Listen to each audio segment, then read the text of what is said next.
Hello guys, आप सब कैसे हो। आशा करते हैं आप सब अच्छे होंगे। आप हमारे चैनल को लाइक एंड सब्सक्राइब करें। धन्यवाद। बेकी, जो सिर्फ 10 साल की थी, अपनी माँ ओलिविया से बहुत नाराज थी क्योंकि वो क्रिसमस से एक हफ्ते पहले न्यूयॉर्क से शिकागो शिफ्ट हुए थे और बेकी अपने पुराने घर और सारे फ्रेंड्स को बहुत मिस कर रही थी।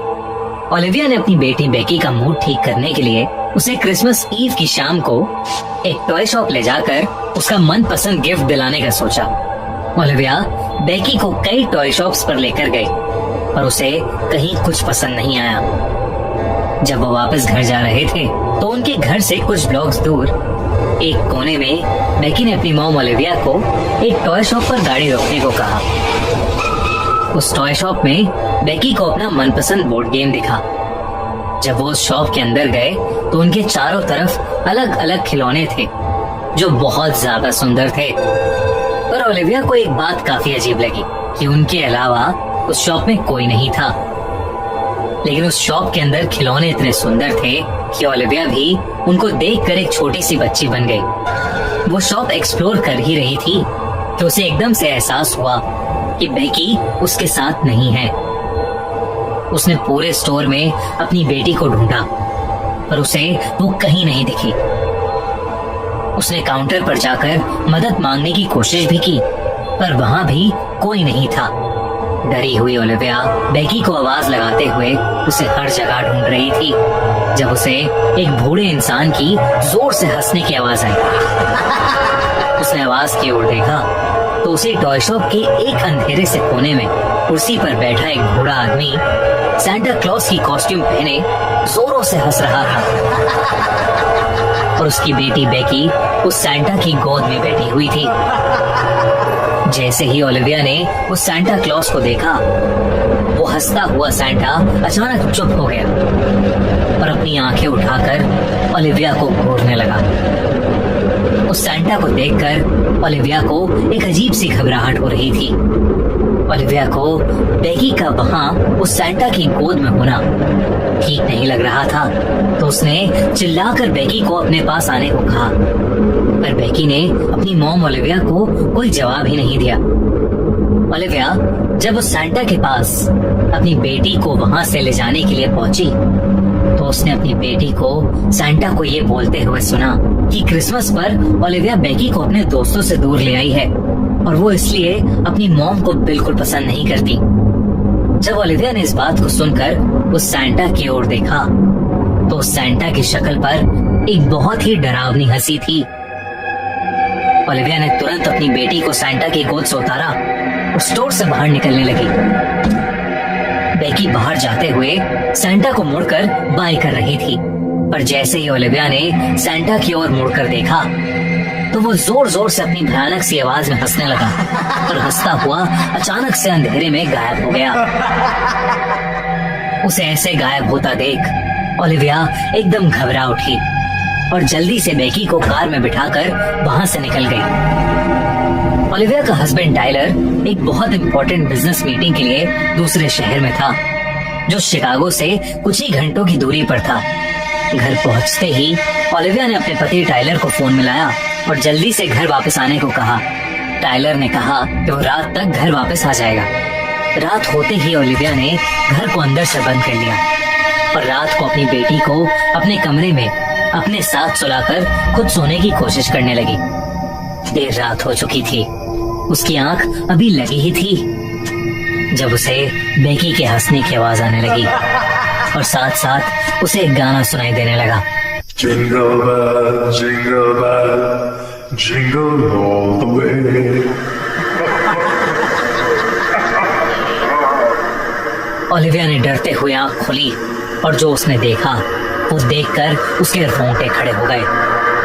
उसके कमरे में खिड़की के पास वही सैंटा खड़ा था जो उस टॉय शॉप में उन्हें देखा था। वो छोटी सी बेकी को हवा में जोर जोर से उछालकर झूला झूला रहा था।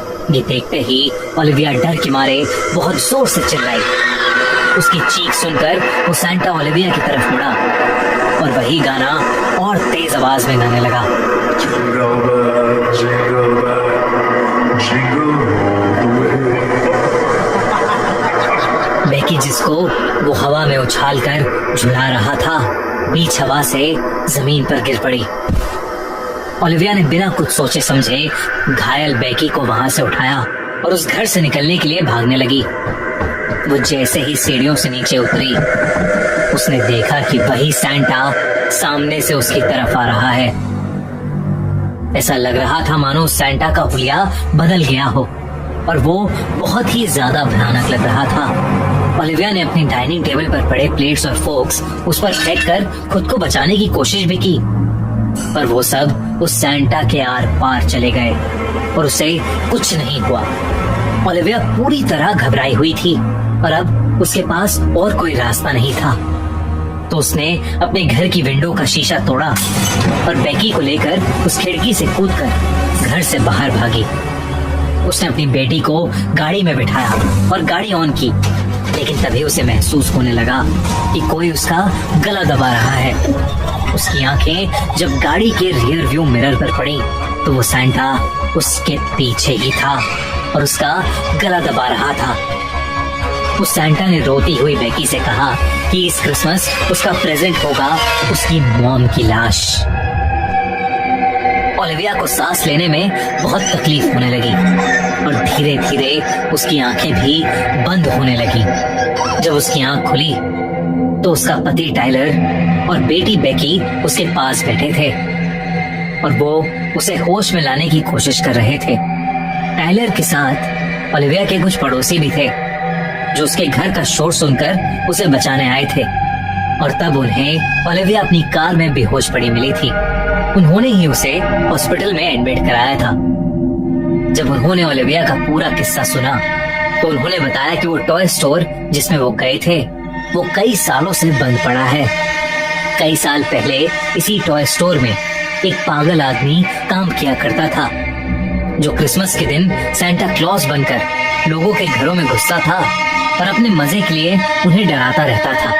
एक दिन कुछ लड़कों ने उससे परेशान होकर क्रिसमस ईव की रात उसे वापस डराने के लिए उसकी टॉय शॉप में पटाखे जलाकर उसकी शॉप को बाहर से लॉक कर दिया। उसमें से एक पटाखा गिफ्ट रैप और क्रिसमस ट्री वाले सेक्शन में जाकर फटा, जिसकी वजह से उसकी पूरी शॉप जल गई और उसी आग में जलकर वो सैंटा भी मर गया। कहते हैं कि तब से हर क्रिसमस ईव पर वो खंडर अपने आप ठीक होकर कुछ लोगों को टॉय शॉप जैसा दिखता है और अगर कोई उस टॉय शॉप में जाकर उस सैंटा से कुछ मांग ले तो वो सैंटा उस इंसान के घर जाकर उसकी या किसी फैमिली मेंबर की जान ले लेता है। उसके पड़ोसियों ने बताया कि उस एरिया में कई ऐसे इंसिडेंट हो चुके हैं जहां लोगों ने उस डरावने सैंटा को देखा है। ये सब सुनकर ओलिविया ने अपने आप को खुशनसीब माना कि वो और उसकी बेटी उस रात बच गए। इस इंसिडेंट के बाद उन्होंने अपना घर भी शिफ्ट कर लिया, लेकिन उस भयानक सैंटा का चेहरा शायद ही ओलिविया कभी भूल पाएगी।